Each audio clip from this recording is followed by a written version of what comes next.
Assalamualaikum Buya Yahya yang saya hormati. Saya hamba Allah dari Majalengka mau bertanya, apakah perbuatan buruk masa lalu orang tua kita bisa berimbas kepada kita selaku anaknya, Buya? Terima kasih atas jawabannya, Buya. Salam. Dosa dan kejahatan orang tua tidak akan berimbas kepada anak.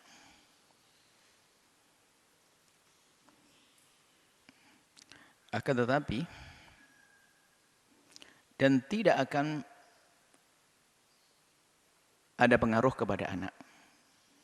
Jangan sampai ada anak merasakan bapakku jelek lalu aku tidak bisa menjadi baik. Oh, tidak ada urusan.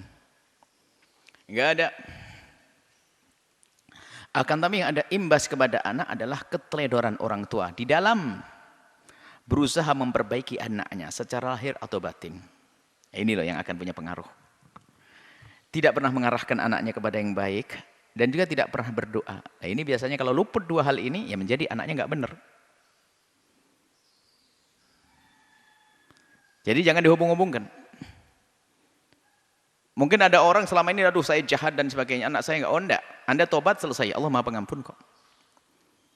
Jangan dihubung-hubungkan anak yang baik, nanti putus asa anaknya sudah, bapaknya badung, bandol, perampok, sama ini. Tentunya anaknya pengen tobat, enggak bisa gara-gara omongan yang salah. Hati-hati, enggak ada hubungannya dengan anak.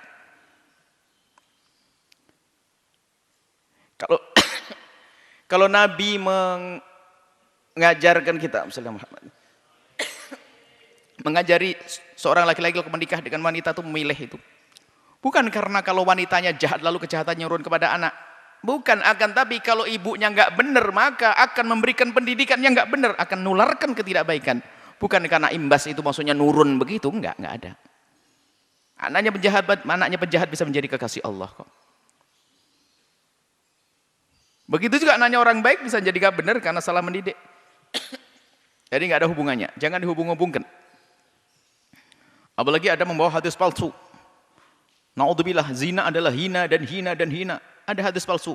Anak zina tidak akan masuk neraka, masuk surga sampai 7 keturunan. Hadis bohong itu enggak ada.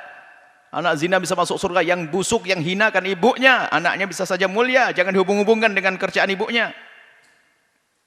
Tapi setiap anak zina kenapa kok bisa jadi zina? Bukan begitu. Anak zina bisa menjadi pezina karena apa? Dididik oleh ibunya yang berzina, sering lihat ibunya melakukan yang hina, maka anaknya nular ketularan. Jangan dihubung-hubungkan. Ibunya enggak baik, bisa saja anaknya solehah, sangat baik. Awas, jangan dihubungkan ini. Enggak ada. Tidak ada imbas, kecuali di dalam urusan usaha tadi. Seorang ayah yang tidak berusaha, seorang ibu yang tidak berusaha mendidik anaknya dengan benar. Apakah dididik dengan dirinya sendiri atau dihantarkan ke tempat yang baik seperti pesantren. Kemudian yang kedua, tidak pernah melintaskan panjatan-panjatan usaha batin. Maka itu artinya sang ayah membiarkan anaknya. Maka imbas, maksudnya apa? Dosanya anak akan kepada orang tua. Kenapa? Anak akan menuntut, ya Allah, ayah ibuku telah tidak mendidikku. Ini baru nyambung di situ. Jadi bukan imbas dosanya sang ayah ke anak, tidak. Tapi keteledoran seorang ayah dan ibu dalam mendidik anak itu menjadikan anak tidak baik. Bahkan kita menemukan, subhanallah, ada orang yang bercerita, saya tidak sholat, tapi saya ingin baik. Belum bisa sadar, belum bisa sholat rutin, ini, makanannya haram. Tapi dia ingin memasukkan anak ke tempat yang baik. Hanya cukup dinasihati baik, anakmu boleh masuk pondok pesantren, akan tapi tolong cari makanan yang paling baik buat anak-anak. Akhirnya dicocok buat perkebunan tanian yang bersih. Anaknya bisa baik, menjadi kekasih Allah. Biarpun bapaknya bandel. Akhirnya apa? Tidak lama anaknya baik, ibunya jadi baik, bapaknya jadi baik. Bisa saja seperti itu. Jadi jangan dihubung-hubungkan ya. Tidak ada. Enggak ada dosa imbas. Kesalahan orang tua nurun ke anak, enggak ada. Ini termasuk hadis palsu tentang zina tadi, itu ada sering dibaca oleh para penuntut ilmu, tapi enggak sadar kalau itu hadis palsu. Anak zina tidak akan masuk surga sampai 7 keturunan. Itu hadis bohong, Nabi tidak pernah mengatakan yang demikian. Dan dosa meriwayatkan hadis tersebut.